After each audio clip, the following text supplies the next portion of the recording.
이제 50번째 시간 하도록 하겠습니다. 자, 이 시간에는 교회에 대해서 부가적인 설명을 좀 하도록 하겠습니다. 제가 지난번에도 말씀드렸듯이 대부분의 사람들에게는 평생의 숙제가 교회예요. 오늘도 이메일이 왔어요. 이 교회를 내가 어떻게 해야 됩니까? 교회. 그렇죠? 지금까지 이렇게 다녔는데 진짜 도저히 못 다니겠습니다. 교회가 하고 있는 일이 왜 이렇게 성경하고 달리 그렇게 하는지 알 수가 없고, 내가 목사가 아닌데 이거 교회를 할 수도 없고 안 할 수도 없고, 이게 진짜 너무너무 어려운 게 교회다. 교회. 그렇죠? 그래서 교회의 여러 가지 이 부가적인 그런 내용들을 여러분에게 이제 말씀을 드리겠습니다. 자, 교회. 자, 교회로 번역된 그리스 말은 에클레시아다. 여러분에게 이미 말씀드렸어요. 신약 성경에 모두 117회 사용됐습니다. 이 말은 종교적 모임이나 일반 모임도 어떤 사람들이 100명이 있는데 그 중에 10명만 따로 떼서 어떤 회의를 하면 따로 뗀 그 10명을 에클레시아라고 부르는 거예요. 알겠죠? 구별돼서 많은 무리들 중에서 구별돼서 어떤 목적을 위해 따로 누군가를 떼어놓으면 그 사람들은 무조건 에클레시아예요. 그리스 말로는. 자, 그래서 이 안에 30명이 있는데 우리 보이들 2명 포함해서 우리가 야구팀 9명을 만든다 하고 야구팀 9명을 딱 띄면 이 야구팀 9명을 그리스 말로는 에클레시아라고 부르는 거예요. 에클레시아. 알겠죠? 많은 어떤 무리들 중에서 야구든 축구든 아니면 예배를 드리든 무슨 목적으로든 어떤 사람을 따로 떼어놔서 이렇게 따로 떼어서 이렇게 분리를 시키면 그 모임을 에클레시아다. 지금 그렇게 이제 이야기하는 겁니다. 그래서 성경에 가서 보시면 내가 내 교회를 세운다. 예배소에 있는 교회 많이 나오잖아요. 교회가 어떤 목적을 위해서, 그러니까 우리 같으면 하나님의 아들, 딸이 되는 그와 같은 그 목적을 위해서 세상의 많은 사람들 가운데 하나님께서 예수님의 피로 따로 떼어내어 구별한 그 사람들을, 그거를 에클레시아라고 해서 그걸 우리가 교회라고 이제 번역을 한 겁니다. 자, 그래서 신약 성경에서 교회는 대개 종교적 예배자들이 이 땅에서 가지고 있는 이런 모임을 교회라고 했어요. 교회. 그러다 보니까 사도행전 7장 38절에 가서 보면 광야에 있던 교회, 그러니까 구약시대에 이집트를 탈출해서 그래서 광야에서 40년 동안 빙빙빙 떠돌던 이스라엘 백성 있죠. 그 이스라엘 백성의 그 모임도 광야에 있던 교회라고 얘기했어요. 교회. 그런 교회는 지금 예수님 말씀하신 이 반석 위에 내가 내 교회를 세우겠다는 신약교회하고는 전혀 상관없는 교회다. 어떤 거예요? 따로 어디서? 이집트에서 따로 구분이 되어 나와서 지금 광야에 있는 그 사람들의 모임을 구약 성경에 있는, 구약에 있는 광야에 있는 교회다. 이렇게 이제 부른 겁니다. 다시 말씀드려요. 구약 시대에는 교회가 없었습니다. 어떤 의미의 교회? 신약 시대의 그런 의미의 교회는 구약 시대에 결코 없었어요. 교회는 언제부터 시작됐다 그랬어요? 사도행전 2장의 오순절 강림 사건 이후부터 신약교회가 시작이 된 거다. 자, 그래서 신약교회의 의미로 쓰인 교회라고 하는 그런 말도 두 종류의 의미가 있다. 제가 말씀드렸습니다. 하나는 여기 있는 이 사람들, 이 땅에, 서울에, 강남역이 한복판에 이렇게 50명이 이렇게 모여있는 이 지역교회. 알겠죠? 지역교회. 교회 그렇게 얘기할 때는 이런 지역교회가 될 수도 있다. 그렇죠? 그래서 성경에 가서 보시면 로마에 있는 교회, 고린도에 있는 교회, 에베소에 있는 교회. 그렇게 지역교회. 그래서 교회라고 한 말이 약 117번 이렇게 나오는데 그 중에 7, 8% 정도 그 교회는 다 지역교회를 이야기하는 거예요. 지역교회. 자, 이것 말고 또 어떤 교회가 있냐? 자, 먼저 그거 하기 전에 그럼 여기 지역교회라고 하는데 여기 속해 있는 사람들 중에는 구원받지 못한 사람도 있죠. 그렇잖아요? 온누리교회다, 사랑의 교회다, 심지어 내가 목회하는 사랑침례교회다, 사람이 500명이다. 다 구원받은 사람이에요? 아니에요. 그러니까 지역교회에 속한 사람들 중에는 구원받지 못한 사람도 얼마든지 지금 현실로는 거의 반 이상이 구원받지 못했어요. 교회만 지금 다니고 있고 집사, 권사, 장로, 심지어 목사 이 타이틀을 달고 있지 구원을 못 받은 거예요. 아까식으로 얘기하면 가짜털이에요. 가짜털. 그런 사람이 많다. 그런데 그런 거 말고 예수님의 몸, 예수님의 신부, 예수님이 짓는 그 건물, 거기에 속한 그 교회에 속한 그 사람은 100% 진짜죠. 알겠죠? 그런 의미의 교회가 있다는 거예요. 지금 여기 지역교회, 여기 예를 들어 한마음 미션이라는 지역교회가 있다. 여기 가서 보면 지금 2011년도 지금 9월 달에 여기 있는 사람은 여기 있는 거예요. 그렇죠? 그런데 예수님의 몸에 속한 교회를 얘기하면 바울도 들어가죠. 지금 2000년에 살았던 바울 들어가죠? 말틴 루터 들어가죠? 맞습니까? 독일 사람도 들어가고, 영국에 있는 요한 웨슬레도 들어가고, 마르틴 로이드 존스도 들어가고, 미국에 있는 조나단 에드워드도 들어가고, 그렇죠? 한국에 있는 많은 목사님들 들어가고, 성도님들, 이런 교회가 있다, 그 얘기예요. 그렇죠? 지난 2000년 동안 은혜 시대가 진행되면서 교회 시대가 형성이 되는 가운데 구원받은 모든 사람이 들어가는 그 교회, 알겠죠? 그러한 교회를 눈에 보이지 않는 교회, 눈에 보이지 않는 교회, 그건 안 보이잖아요. 그렇죠? 예, 그러한 교회가 있다. 그런 교회. 예를 들어 예수님이 이 반석 위에 내가 내 교회를 세우리니 지옥의 문들이 그것을 이기지 못하리라라고 얘기할 때 그런 교회는 어느 면에서 1차적으로 눈에 보이지 않는 그런 교회를 얘기하는 거예요. 눈에 보이지 않는 그런 교회. 자, 이건 말고도 교회의 의미가 이제 여러 가지가 있습니다. 자, 그래서 이와 같은 그 눈에 보이지 않는 교회, 이런 교회를 우리가 이제 보통 유니버설 처치다. 이제 그렇게 이제 이야기합니다. 유니버설 처치. 유니버설이라니까 보통 이제 번역을 할 때 우주적인 교회다. 그렇게 얘기하니까, 어우, 저 우주 공간에도 교회가 있나 보다. 이렇게 생각하기 쉬워요. 그런 교회를 얘기하는 게 아니라 남녀노소, 빈부귀천, 인종, 이런 거 상관없이 시대 상관없이, 그렇죠? 보편적인, 어디에 살아도 상관없이 오직 그리스도 예수님 안에만 있기만 하면 되는 그런 사람들의 모임으로서의 그 교회를 이야기할 때 그거를 영어로 유니버설 처치라고 이제 이야기하는 거예요. 우주 공간에 교회 있는 거 아닙니다. 아시겠죠? 예. 자, 이런 우주적인 교회를 이야기할 때 영어 단어로 옛날에 뭘 썼냐? 캐톨릭이라는 단어를 쓴 거예요. 캐톨릭, C-A-T-H, 캐톨릭이라는 단어를 쓴 겁니다. 그래서 캐톨릭, 그런 의미의 캐톨릭을 쓸 때는 C자를 소문자로 써야 되는 거예요, 반드시. 그러니까 소문자로 쓴 의미의 그런 캐톨릭 교회다. 맞는 거예요, 그거는. 캐톨릭이라는 게 보편적인, 전우주적인 그런 이야기니까. 그런데 지금 사도신경이나 이런 데 나와 있는 C는 큰 C예요, 큰 C. 그건 뭐냐? 로마 카톨릭 교회를 이야기하는 거예요. 그래서 원래는 그게 보편적인 교회인데 카톨릭 교회에서 그 C를 대문자로 쓰면서 우리 교회만 교회라고 주장을 하기 시작한 거예요. 알겠죠? 우리 교회만 교회다. 그래서 카톨릭 교회에서 그래서 이제 이거를 캐톨릭, 로만 캐톨릭 처치다. 이제 그렇게 이야기를 하는 거예요. 그러니까 이게 C 이런 게 우리 한국말로 이게 잘 이해가 안 되지만 영어로 가서 보시면 예를 들어 virgin이라는 게 있어요. 처녀, 동정녀 이것도 마리아는 한 처녀, a virgin이에요. 그거 할 때 virgin은 small v를 쓰는 거예요. 근데 사도신경이 이런 데 나 우리가 동정녀 마리아를 믿어 거기 가서 영어로 더에다가 V를 크게 써놨다고 V를. 그건 뭐예요? 마리아가 신성을 띤 존재다 그런 얘기거든요. 그런 건 우리 안 믿는다. 성경에 그렇게 나와 있지 않기 때문에. 그래서 이러한 차이들이 대문자나 소문자나 이런 거에서 이제 달라지게 된다. 이 정도 여러분이 이해하시면 되고.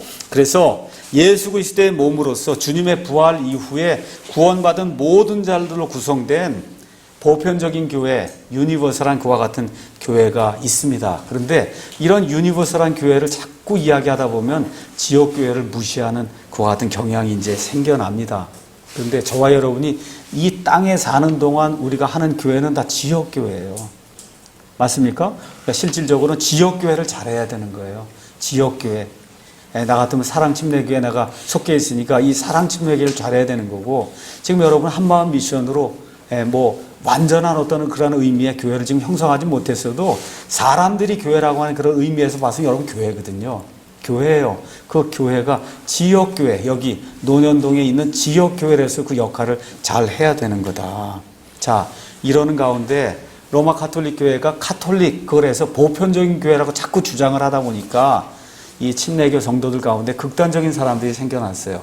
뭐냐면 카톨릭 교회가 오직 유일한 교회라고 얘기하듯이 침례교회만 유일한 교회다.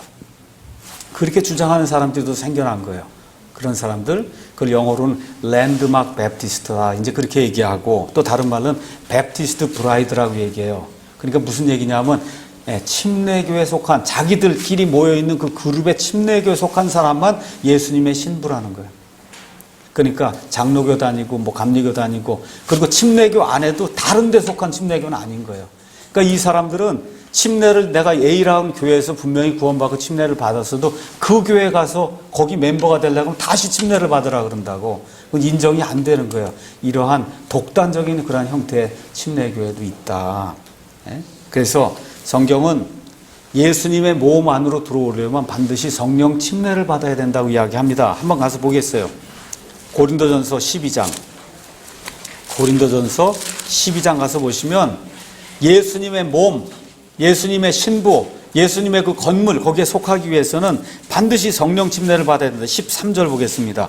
우리가 유대인이나 이방인이나 매인자나 자유로운 자나 모두 한 성령에 의해 침례를 받아 한 몸 안으로 들어왔으며, 그러니까 그 한 몸이 뭐예요? 지금 얘기한 유니버설한 그런 처치. 알겠죠? 예, 여기 가서 유대인, 이방인 상관없어요. 아프리카 사람, 미국 사람, 유럽 사람, 중국 사람 상관없어요. 그렇죠? 누구든지 예수 그리스도 안에 있으면 그러면 한 몸에 들어오는데 어떻게 들어와요? 성령님의 침례를 통해서 들어온다. 성령님의 침례. 그러니까 구원 받은 사람이면 들어오는 겁니다. 예, 그래서 그러면 성령님의 침례가 언제 일어나냐? 사도행전 2장에 일어나거든요. 사도행전 2장. 그래서 그 전에는 예수님께서 말씀하신 내 교회가 존재하지 않았습니다. 자, 그런데 어떤 일이 이제 생겼냐 한번 가서 보세요. 사도행전 2장에 가서 보시면 베드로와 함께 거기 마가의 다락방에 몇 명이 있었다 그랬어요. 120명이 있었는데 이 120명은 이미 구원받은 사람들이에요. 맞습니까? 이미 구원받은 거, 예수님 살아있을 때 이미 구원받았어요. 구원받은 이후에 오순절 날 성령 침례를 받은 거예요. 그러면 한번 물어볼게요. 지금 저와 여러분은 구원받은과 동시에 성령 침례를 받죠? 구원받고 나서 얼마 지난 다음에 성령 침례 받아요? 아니면 동시에 받아요? 동시에 받아요. 그런데 처음에 있던 120명은 성령 침례가 이루어지기 전에 예수님 사역하는 동안에 이미 구원받았단 말이에요. 구원받은 이후에 얼마가 지나서 성령 침례를 받았단 말이에요. 이거를 표준으로 삼으면 안 된다는 거예요. 왜 그래요? 그건 변천기라 그렇게 된 거다. 변천기. 쉽게 얘기하면 구약식으로 구원을 받은 거예요. 구약식으로 구원을 받았는데 어떻게 곧 살다 보니까 신약으로 이게 넘어오면서 교회가 형성이 되다 보니까 성령 침례를 받게 된 이런 케이스다. 그러니까 이와 같은 이 익셉셔널한 그런 케이스, 예외적인 이런 케이스를 가지고 보편적인 케이스를 만들면 그러면 이단이 된다. 이단 교리가 되기 쉽다는 겁니다. 여러분에게 이제 말씀드릴게요. 그래서 지금 이 시간에는 누가 구원받으면 구원받는 그 순간에 성령 침례 받아요. 성령 침례 받는 그 순간에 예수님의 몸에 동시에 들어오게 되는 거예요. 지금 이 십자가 사건 그 이후에는 이 내용을 여러분이 기억하시면 됩니다. 그래서 우리 온건한 세대주의자들은 변천기의 특징을 들어서 이러한 문제를 이제 해결하는 겁니다. 다시 말씀드려요. 오순절 사건 이전에 이미 구원받은 그 120명, 그 120명하고 오순절 사건 이후에 구원받은 사람하고는 요 전에 받은 사람은 과도기적인 그런 형태 이런 사람들이기 때문에 이미 먼저 구원받고 얼마 지나서 성령 침례를 받은 거고, 그리고 그 이후부터는 성령 침례 받는 그 순간에 구원받고 예수님의 몸에 들어오게 되는 거다. 그렇게 이제 여러분이 기억을 하면 됩니다. 예를 들어 하나 보겠습니다. 사도행전 19장 보세요. 사도행전 19장.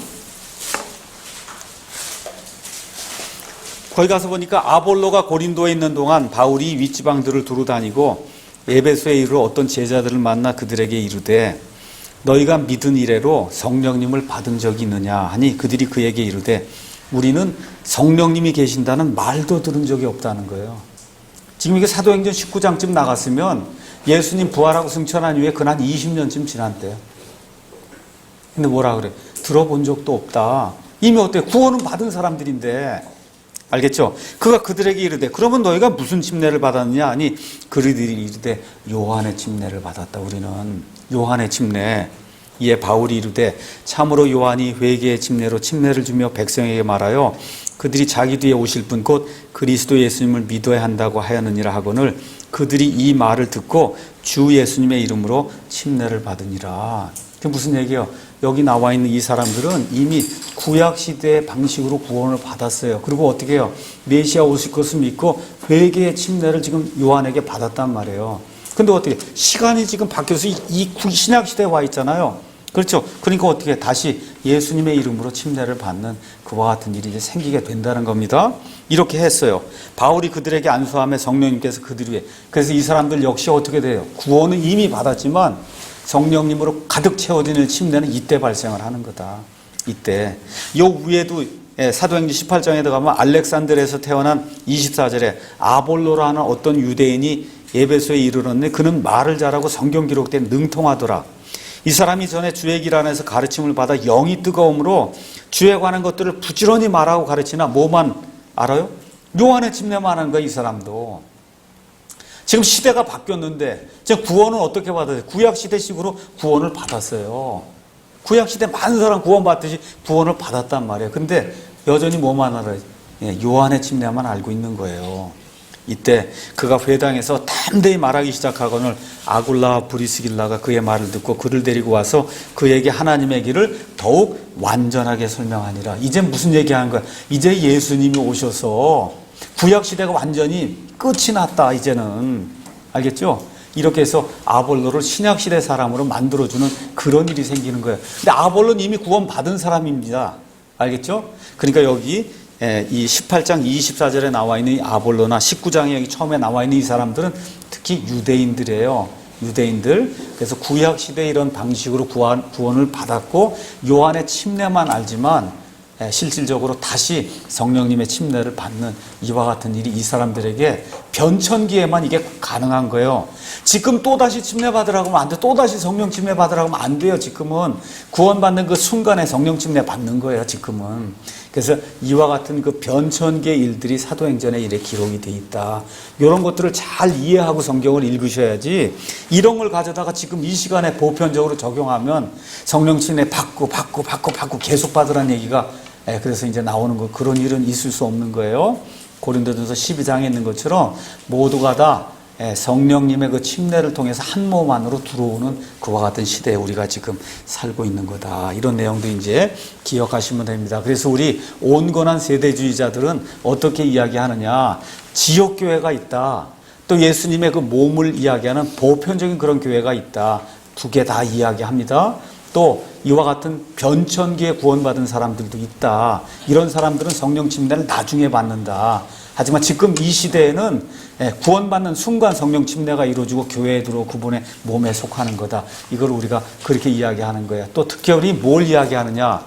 우리가 그 두 개의 교회가 다 있다는 걸 인정을 하면서도 뭘 더 강조한다고요? 지역교회를 강조한다는 거. 지금 몸을 입고 이 땅에 사는 동안 우리가 하는 교회는 우주적인 교회는 이미 들어가 있는 교회. 그건 구원받아서 그거에도 우리가 더 할 일이 없는 거예요. 그거 어떻게 해도 이 땅에 있는 이 교회에 우리가 더 신경을 쓰고 여기 성도들을 더 세워주고 또 이 교회를 통해서 밖에 나가서 전도도 하게 되고 선교도 하게, 이런 일은 다 지역교회를 통해서 하는 거기 때문에 두 가지를 다 인정하지만 특히 뭐에 신경을 쓴다고요? 지역교회. 지역교회에 우리가 이제 신경을 쓰는 그런 사람들이다. 이렇게 이제 이야기는 이제 풀어나가겠습니다. 그게 어떻게 되느냐? 한번 성경 말씀 보겠습니다. 자, 사도행전 2장 가서 보겠어요. 사도행전 2장에 오순절 성령 강림 하시기 전에 몇 명이 모였다 그랬습니까? 몇 명이 모였어요? 120명이 모여있다. 지금 성경이 그렇게 이야기하고 있습니다. 사도 베드로가 말씀을 선포했어요. 말씀을 선포했더니 2장 41절에 그때 그의 말을 기쁘게 받아들인 자들이 침례를 받음에 바로 그날에 3,000원 가량이 그들에게, 교회가 아니에요. 누구에게? 그들이 몇 명이에요? 120명에게 더해진 거예요. 120명에게 더해졌다. 성경은 아주 명확해요. 교회가 아니라 그들에게 더해졌다고 이야기합니다. 그렇죠? 이렇게 되면 3,000명 더하기 120명이 이제 형성이 된 거예요. 그게 교회예요. 왜 그러냐? 그 다음에 가서 또 보겠습니다. 시간이 흐른 다음에 2장 47절 가서 보니까 그들이 하나님을 찬양하며 온 백성의 호감을 얻으니 주께서 구원받아야 할 자들을 날마다 그들에게, 아니 이제 교회가 처음 나오는 거예요. 교회가. 이해하시겠죠? 교회에 더하시니라. 그 이후부터는 다 교회에 더하시는 거예요. 아시겠죠? 그러니까 처음에 했던 120명 있었어요.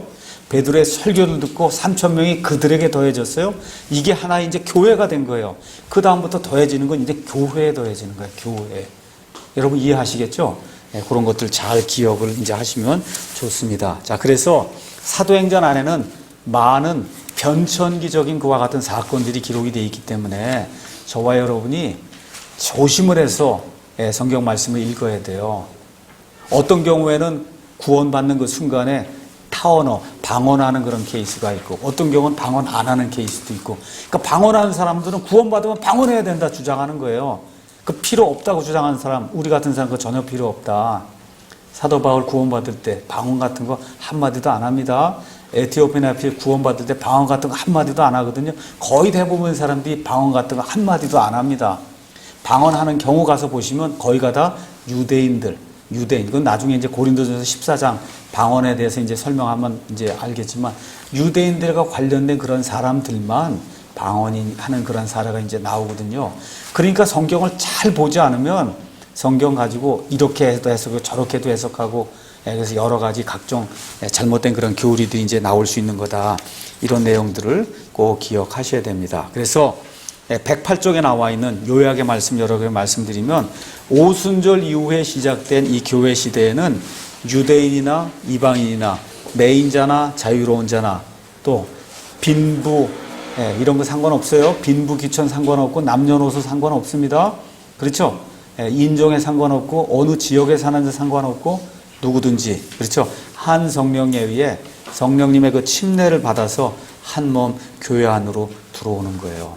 자, 그러면 우리가 한번 가서 에베소서 4장 말씀 잠깐 보겠습니다. 에베소서 4장 보겠어요? 4장 3절, 화평에 매는 띠로 성령이 하나 되게 하신 것을 힘써 지켜라. 성령님이 하나, 유니티 하나를 만들어준 게 있다는 거예요. 너희를 부르심에 한 소망, 예수님이 우리를 불러주셔서 하나님의 자녀로 삼아주실 때 소망을 주는데 그 소망이 두 개, 세 개가 아니라는 거예요. 한 소망 안에서 너희가 부르심을 받은 것 같이 몸이 몇 개가 있어요?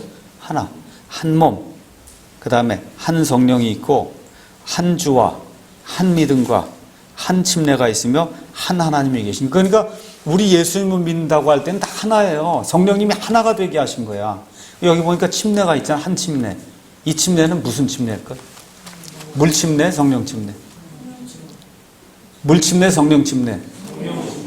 이게 물침례가 되는 날엔 침례교인들만 예수님의 신부가 된다, 그거 주장하는 거예요. 아니에요. 물에 100번 들어갔다 나와도 그건 안 되는 거다. 여기 나와 있는 한 침례는 뭐예요? 성령침례. 성령침례를 받아야 그 몸에 들어갈 수 있는 거예요. 물에 100번 들어갔다 나와도 소용없는 거예요. 알겠죠? 성령침례를 받아야, 여기 나와 있는 침례는 성령침례예요. 성령침례. 아시겠죠? 그렇게 되니까 장로교 다닌 분이나 아니면 감리교 다닌 분 중에도 말은 세례라고 하는데 이미 구원받으면 성경적으로 성령 침례를 받은 거예요. 그 사람들은 한 몸에 들어오는 거다. 아시겠죠? 종파에, 교파에 상관없어요. 아시겠죠? 그럼 침례는 왜 받는 거냐? 물침례는 구원받은 사람들이 하나님과 하나님의 천사들과 마귀와 그의 천사들과 온 세상 사람들 앞에서 나는 예수님과 같이 하나가 된 사람입니다 하는 걸 증언하는 거예요. 데몬스트레이션 하기 위해서 구원받은 이후에 물침례를 받는 거예요. 아시겠죠? 물침례 100번 받아도 구원 못 받습니다.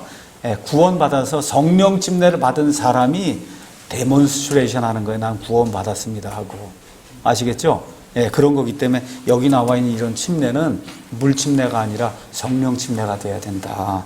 그래야 저기 장로교회 안에서도 구원받은 사람이 성령 침례 요거 받아서 지금 한 몸 안으로 들어오는 거예요.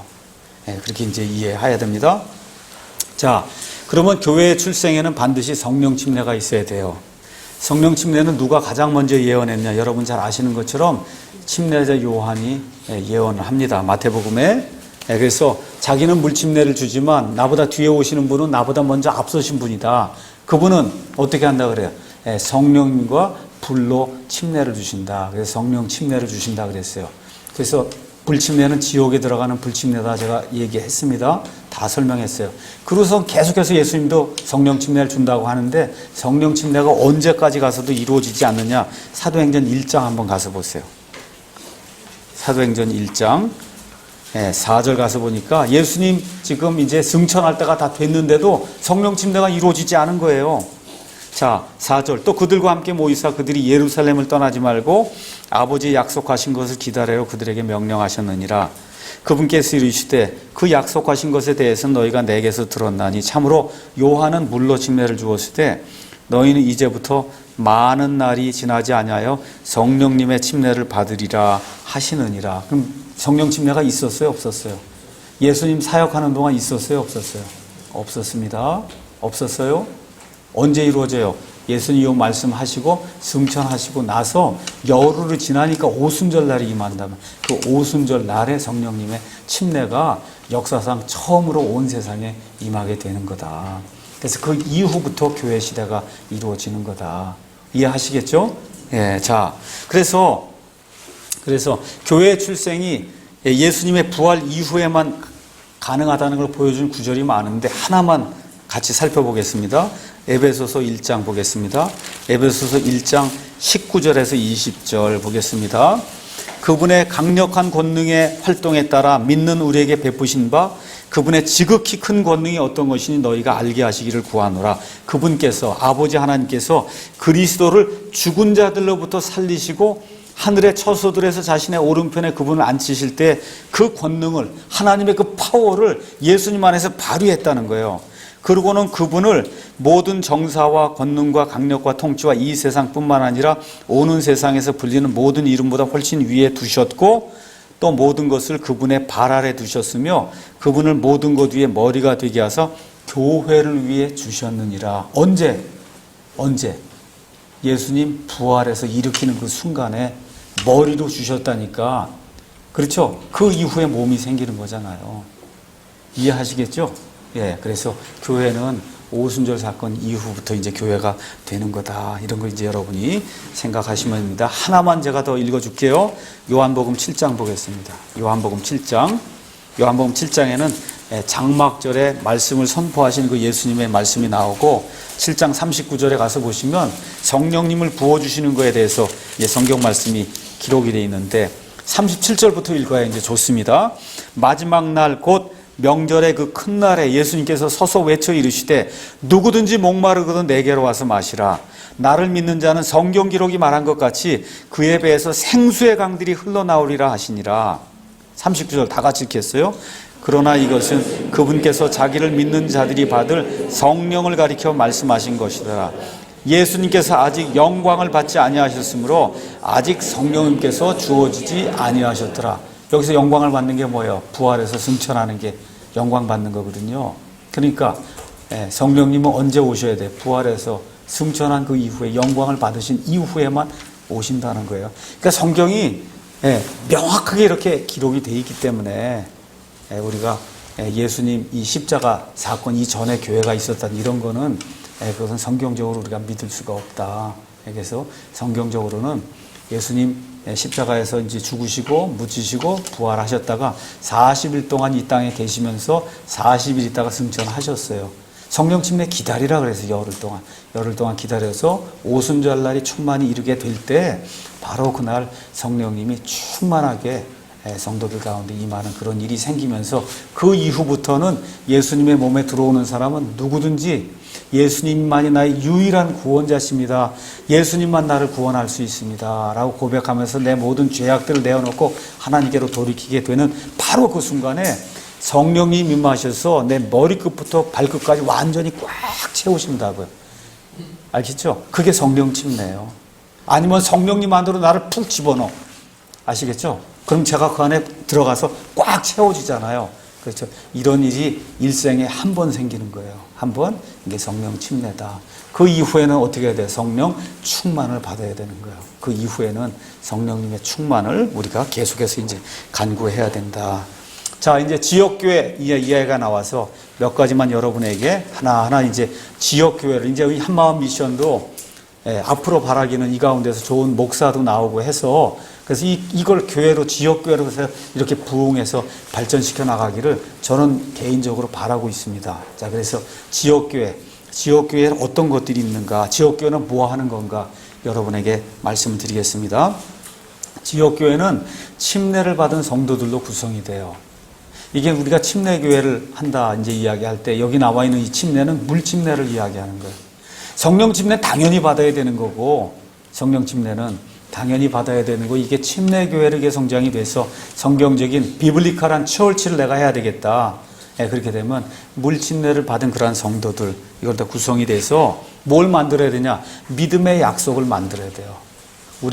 우리는 이런 것을 믿습니다 하고 우리의 믿음과 약속이라고 하는 정관을 만드셔야 돼. 우리는 뭘 믿는다. 이게 땅에 있는 조직체이기 때문에 정관이 있어야 되는 거예요. 이게 없으면 문제가 생기는 거예요. 들어와서 뭘 믿는다고 뭐가 있어야 대답을 할 거 아니에요. 그렇죠? 그와 같은 믿음의 약속을 이제 만들고, 그래서 그거에 동의하는 사람만 이 교회에 이제 멤버가 이제 되는 거예요. 멤버가 아니더라도 와서 예배 들어가는 거 얼마든지 할 수 있어요. 얼마든지. 다만 멤버를 내가 얘기하는 거예요. 멤버. 그래서 복음의 교제로 이루어진 그러한 조직으로서 예수 그리스도의 규례를 준수하고 예수 그리스도의 신약 성경에 나와 있는 법에 순종하며 말씀으로 그들에게 주어진 영적인 선물이나 특권을 이제 발휘해야 됩니다. 하나님께서 구원받는 모든 성도에게 하나님의 일을 하라고 누구라도 다 모든 사람에게 선물을 주세요. 어떤 사람은 가르치는 거, 어떤 사람은 권면하는 거, 그렇죠? 어떤 사람은 노래로 섬기는 거, 어떤 사람은 설거지하고, 어떤 사람은 봉사하고, 하나님이 다 선물을 주신다고. 교회를 세우기 위해서. 아시겠죠? 그래서 무엇이든지 교회 안에서 교회를 세우기 위해서 우리 모두가 다 같이 이제 해야 되는 겁니다. 자, 그럼 교회의 사명은 뭐냐? 교회의 사명은 사회, 단체 활동하는 게 사명이 아니에요. 교회, 1차적으로 교회는 자선단체가 아니에요. 자선단체, 구호단체가 아니다. 그거 무시하라는 얘기 아니에요. 성경적으로 신약 성경에 나와 있는 이 교회는 우리의 모든 것을 다 가지고 여기 먼저 교회, 여기 안에 들어있는 이 성도들 교육을 잘 시키고, 교육을 잘 시켜야 돼요. 하나님의 말씀 안에서 잘할 수 있도록 영의 양식을 공급해야 돼요. 이렇게 해서 이 사람들이 자라나게 되면 밖으로 이들을 내보내서 이 사람들이 한 사람 한 사람 영혼을 구령해 올 수 있는 이와 같은 것으로 만드는, 이와 같은 데가 지역교회다. 다시 말해 입을 열어서 예수 그리스도를 증언하는 그런 사람들을 만들어내는데, 이걸 가장 잘하는 데가 여호와의 증인이에요. 여호와의 증인. 교육을 엄청 시킨다고 여기 오면, 내보내 얻어 터지고 오면 또 장로가 가서 이렇게 하라 그러면 또 나가서 하고, 또 터지고 오면 이렇게 하라 그러고, 이렇게 해서 그거를 1년, 2년, 30년 해보라고 베테랑이 되지 않겠어요? 그게 여호와의 증인이야. 그러니까 안 바뀌어요. 여호와의 증인들 암만 얘기를 해서 성경 가서 암만 보여줘도 안 바뀌어요. 그 정도로 브레인 워싱을 하는 거예요. 세뇌를 시키는 거예요. 우리 그리스도인 그렇게까지 할 수는 없죠. 그건 아예 자유의지를 말살하는 거니까 우리는 그렇게 안 한다. 알겠죠? 왜? 성령님은 부드러운 분이에요. 부드럽고 온화한 분이에요. 저와 여러분의 인격을 무시하고 막 강제적으로 몰아붙이는 그런 분이 아니에요. 그거 어떻게? 하나님의 말씀을 통해서 열심히 목사가 열심히 말씀을 가르치면, 그럼 하나님의 영이 있는 사람이면 듣는다고. 듣고 어떻게 해요? 자기 마음속에 새기고 내가 잘 해봐야 되겠구나 하고 자발적으로 하나님의 말씀에 이렇게 순종하며 나가는, 그런 식으로 돼야 하나님이 기뻐하는 거지. 이단들 식으로 해가 그렇게 하는 건 하나님이 기뻐하는 게 전혀 아니다. 근데 한 가지 확실한 건 교육을 시켜야 된다. 교회는 교육하는 장소예요. 교회는 1차적으로 구원받은 사람들을 위한 장소예요. 여기 구원받지 않은 사람들을 위한 장소가 아니라 구원받은 사람들 교육하고 성장시키는 장소다. 여기가. 알겠죠? 그래서 밖으로 내보내서 증언하는 일을 이제 해야 되는 겁니다. 교회가 나가서 데모도 하고 그래야 되는 거 아닙니까? 아니에요. 교회는 그런 거 하는 데가 아니에요. 기도는 할 수 있어요. 기도하고 이런 걸 하지만 예수님 하신 거 봐요. 다 비폭력으로 평화적으로 예수님 그렇게 하시고, 세상 이 정치적인 그런 일에 예수님 관여하지 않거든요. 왜 그래요? 지금 우리가 다루는 건 하나님의 왕국, 그렇죠? 하늘에 속한 거, 영에 속한 거, 지금 그걸 다루는 거지. 구약시대 같은 경우는 불의를 행하고 이런 사람들 향해서 막 하나님께서 대언자를 보내서 얘기하고 그러시잖아요. 그때는 땅에 속한 신정정치를 하던 그런 때이기 때문에 신정정치를 하는 그런 상황 속에서 그와 같은 불의가 어떻게 있을 수가 있느냐 이렇게 꾸짖을 수가 있지만 지금 시대가 바뀌었어요. 시대가 바뀌면서 어떻게 지금 우리는 영적인 일, 하늘에 속한 일들에 관심을 두는 거예요. 그렇다 그래서 폭력을 행사하고 불의를 행하는 그런 정권을 지지한다 그런 얘기하는 거 아니에요. 성경에 나와 있는 것은 하나님이 이 세상에 있는 모든 통치 권력을 주신다는 거예요. 그래서 우리가 우리의 믿음의 자유를 억압하지 않는 한 그 국가의 권위에 우리가 순종하는 거다. 그게 신약 시대에 달라진 겁니다. 그래서 이런 것들이 이제 기억을 해야 됩니다. 그래서 지역교회는 특히 독립교회여야 돼요. 독립교회. 그 얘기 무슨 얘기냐? 여기 논현동에 한마음 미션이 이제 교회를 한다. 저는 인천 사랑침례교회에 있어요. 사랑침례교회 목사가 와서 이래라 저래라 하고 니들 왜 이렇게 하느냐 할 자유와 이게 없는 거예요. 여기서 믿고 하는 모든 것은 여기 있는 성도들끼리 정해서 성경 기록에 따라 아시겠죠? 그래서 우리는 이대로 믿고 이렇게 실천하겠습니다 하고 자치권을 행사하는 거다. 알겠죠? 뭐 무슨 구원파 교회니 해서 저 위에 교황이 하나 앉아 있고 그 교황이 200군데 다 다스리는 이런 형태는 그거는 아니다. 아시겠죠? 천주교회라든지 교황이 온 세계교회 다 다스리지 그런 건 없는 거다. 성경에. 또 뭐 있어요? 감리교회 감독이 뭐 다 다스리는 거. 장로교회 총회장이 뭐 다 다스리는 거. 그건 다 사람들이 만든 거예요. 성경에 나와 있는 모든 교회는 다 독립교회예요. 에베소 교회, 빌립보 교회, 고린도 교회 다 자치적으로 하는 거예요. 에베소 교회 성도나 감독이 이 교회에 타취할 수 없는 거예요. 그건 다 자치적으로 독립해서 자율권을 갖는 그와 같은 교회다. 그래서 이 교회 안에 일단 속하면 성도들끼리 무슨 분쟁이 생기면 이 안에서 해결해야 돼요. 세상 법정에 형제를 끌고 가고 저 믿지 않는 판사 앞에 가서 이 사람이 이랬습니다 하고 삿대질 하는 건 그건 있을 수 없다. 아시겠죠? 교회 안에서 형제들 간에 발생한 그런 문제는 교회 안에서 해결해야 된다. 이게 우리 교회라는 사람들이 지켜야 될 것과 같은 내용입니다. 자, 그래서 성경이 말하는 참된 교회는 믿음의 수호와 복음의 진보를 위해 서로 돕고 협력하며 이런 협력의 이제 분량이나 이러한 그 방법은 각 지역 교회의 권한에 이제 맡겨진다. 예를 들어 우리가 이제 킹제임 성경을 전달해야 되겠다. 그럼 킹제임 성경을 믿는 그런 교회들이 연합을 해서 뭐 홍보비도 될 수 있고 여러 가지 할 수 있거든요. 그게 자기 교회의 자치권이 이렇게 무시되지 않는 그런 범위 내에서 얼마든지 할 수 있는데 또 그 홍보 뭘 한다 그래서 거기 모여갖고 지역교회를 컨트롤하려고 하면 안 된다는 거예요.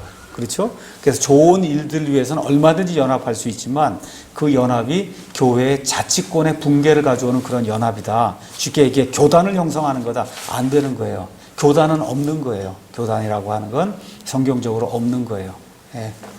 자, 그 다음에 회원 문제, 정책 문제, 행정, 양육, 자선, 구제 이런 것도 다 지역교회가 자기 사정에 맞게 그렇게 결정을 해서 그래서 이제 집행을 하는 겁니다. 자, 그래서 구원받아 지역교회 회원이 된 사람들은 하나님의 정하심을 따라 이 세상에 살면서 나는 이 세상에서 장막에 거하는 사람입니다. 텐트에 거하는 사람입니다. 생각하고 나는 나그네요 순례자다 이런 생각을 하고 그리고 이 땅에 사는 동안 이 지역교회를 통해서 하나님의 일을 이루기 위해 노력을 해야 된다. 노력을 해야 되는 겁니다. 그래서 첫째 삶의 목적은 예수님을 알리는 그런 일들을 내가 어떻게 해야 될까. 또 이걸 잘못 이해해서 직장도 관두고 이거 하면 안 되는 거예요. 이단이 됐다 그러면 그렇게 나가는 거든. 직장 다 관두고 교회로 와라. 얼마 전에 온양에 사시는 어떤 분이 우리 교회에 왔어요. 구원파 교회인가 거기 다니는 그런 분인데 와서 하소연을 하는 거예요. 목사님 제가 죽겠습니다.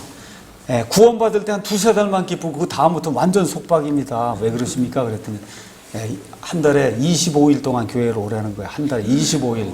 그 교회 올 때마다 밤에 12시, 1시에 가니 가정생활을 어떻게 합니까? 그럼 목적이 여기 선교해야 된다는 거예요. 선교 전도해야 된다는데 그 목적이 얼마나 좋아요. 그렇죠? 근데 뭐야 직업 다 관두고 가족생활 다 관두고 이것만 하는 게 그게 이단이에요. 그게 이단이다. 다시 한번 말씀드릴게요. 내 가정생활, 직장생활 하는 거 정상적인 생활을 해야 된다. 아시겠죠? 정상적인 생활을 하는 가운데 기회가 주어지는 대로 내가 입을 열어서 증언도 하고 그렇죠? 또 시간을 좀 떼어내서 이렇게 할 수도 있고 이런 거지 가장 중요한 게 나예요. 내가 예수님 안에서 성장하고 있는가, 그게 제일 중요한 거예요. 내 가정이 화목하고 내 가정이 잘 돼 있고 내 남편과 아내와 그 다음에 부모와 자식 간의 관계가 날이 갈수록 점점 좋아지는가, 이거 생각을 해야 돼요. 그 다음이 뭐야? 교회가 제대로 되고 있는가. 그 다음이 그 밖에 나가서 믿지 않는 자들. 이렇게 순서가 이렇게 지금 돼서 나가야지. 예수님 믿는다고 해서 이제 가정 다 팽개치고 직장 다 팽개치고 있을 수 없는 일이다. 아시겠죠? 그러니까 우리가 선교, 전도 이런 데 포커스를 두는 건 맞는데 정상적인 삶을 살면서 해야 되는 거다. 아시겠죠? 예, 그렇게 이제 이해를 하시면 되겠습니다. 자, 지역교회는 이제 하다 보면, 그러면 지역교회 안에 리더들이 있습니다. 리더. 지역교회. 이 세상 어떤 조직도 다 리더가 있어요. 국가는 왕이 있는 거고, 그렇죠? 교회 안에도 리더가 있는 거예요. 교회 안에 하나님이 두 개의 직무를 소용해서 직무 수행자를 주셨어요. 영어로 어피서를 주셨어요. 어피스는 직무라는 거예요. 직무를 수행하는 거를 어피서. 지금 우리 박근혜 대통령이 대통령이라는 어피서가 된 거예요. 그러니까 대통령 직무라고 하는 어피스를 지금 수행하고 있다고. 그래서 지금은 대통령 각하 이렇게 불러요. 근데 끝나고 나오면 박근혜 씨 이렇게 얘기해도 아무 문제가 없는 거예요. 무슨 얘기인지 아시죠? 지금 5년 동안만 대통령 직무를 수행하고 있기 때문에. 그래서 교회 안에 이 하나님께서 두 개의 직무 수행자를 주셨어. 직무 수행자. 우리가 한번 가서 보겠습니다. 디모데전서 3장. 디모데전서 3장 1절 가서 보니까 남자가 감독의 직무를 사모하면 선한 일을 사모한다는 이 말은 참된 말이로다. 이거 개역성경처럼 사람이 그러면 큰일 나요. 그럼 여자도 되는 걸로 된다고. 남자가 하는 거예요. 남자.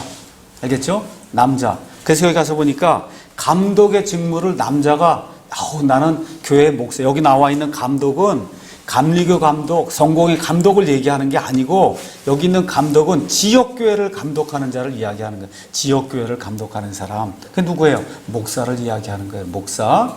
네, 그래서 성경 여러분 내가 다 펴서 이야기하지 못하지만 성경엔 장로라고 하는 거, 그 다음에 목사, 그 다음에 여기 나와 있는 감독이 똑같은 오피스를 가진 사람을 이야기하는 거예요. 똑같은 오피스. 예. 그래서 여기 지역교회에는 직무 수행자가 둘이 있다. 하나는 뭐예요? 감독. 지금식으로 해요. 목사가 있고, 그 다음에 8절. 이와 같이 집사들도 이렇게 돼서 직무를 수행하는 사람이 두 개가 있다는 거. 그걸 여러분이 기억하셔야 돼요. 목사는 뜻이 뭐냐?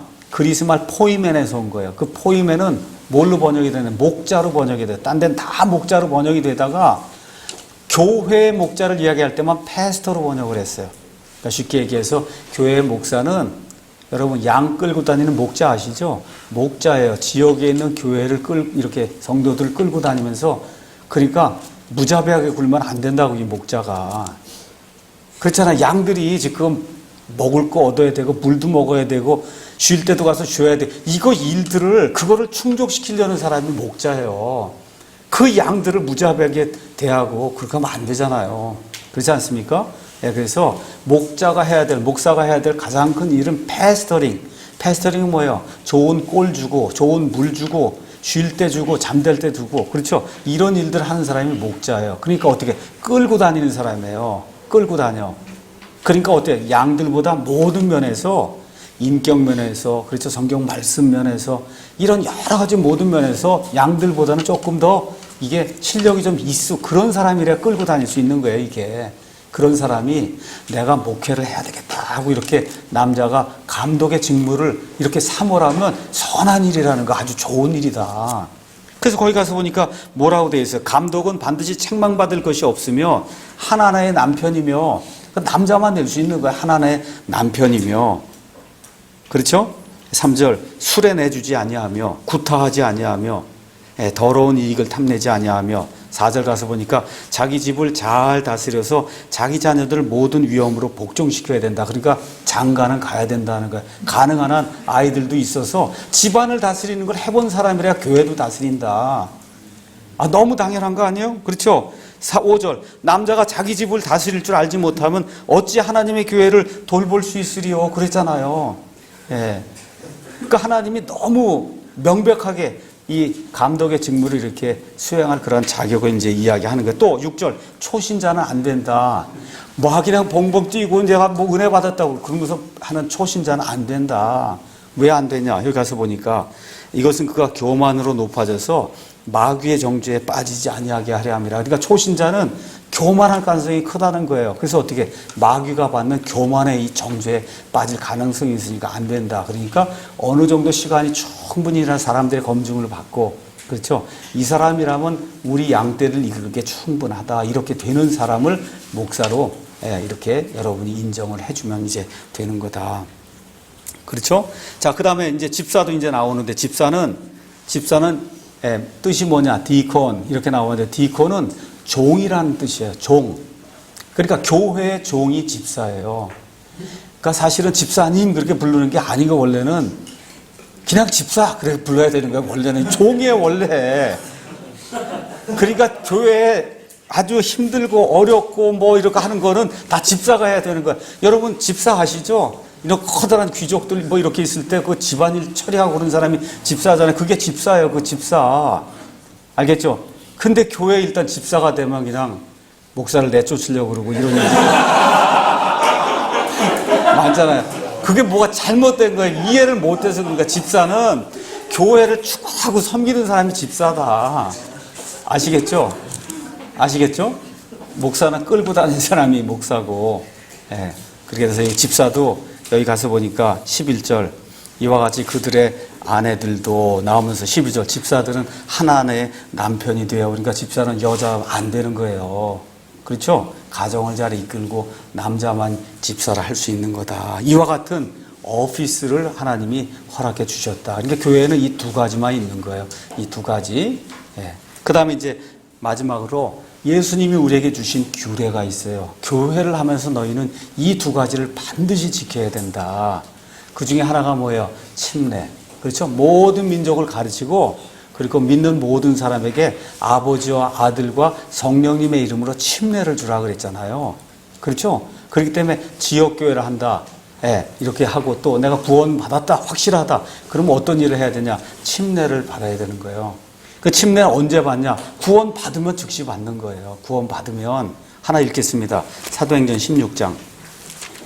뭐 어려운 일이 아닙니다. 사도행전 16장 가서 보겠습니다. 사도행전 16장에는 빌립보 감옥의 간수가 구원받는 그런 내용이 이제 나옵니다. 30절.